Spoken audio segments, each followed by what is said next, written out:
In the movie Neza 2, the immortals appear hypocritical, while the demons seem affectionate and righteous. Is there really a standard to distinguish good and evil? Where does the standard for good and evil lie? Sometimes, based on society's commonly accepted values and moral standards, an action may be judged as good, but when you actually perform it, the result may turn out to be evil, making it an evil act. Conversely, an action may appear evil, but it is actually good. Consider Mencius' famous example: if your sister-in-law is drowning, should you save her?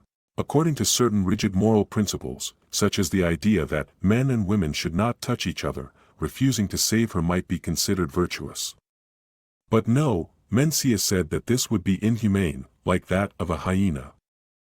In Chinese history, Confucian moral principles were later rigidified into the 3 bonds and 5 constants, leading to extreme practices such as, the ruler orders the minister to die, and the minister has no choice but to obey, or, the father orders the son to die, and the son must comply.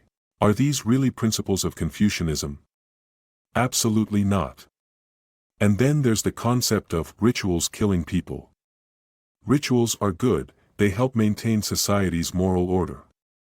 But when they evolve into instruments of harm, it reminds us again of the fundamental importance of Wang Yangming's philosophy of heart. The standard for judging good and evil lies in our innate conscience, doesn't it? It is not something obtained externally. It does not come from moral rules widely accepted by society in any particular historical period. No, the standard for good and evil resides in the heart, in your conscience. This conscience is characterized by genuine sincerity and compassion.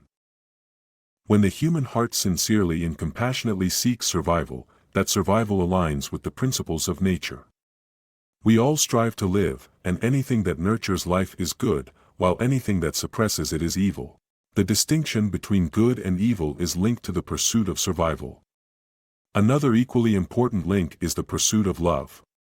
Humans are social beings. No one lives in complete isolation from others.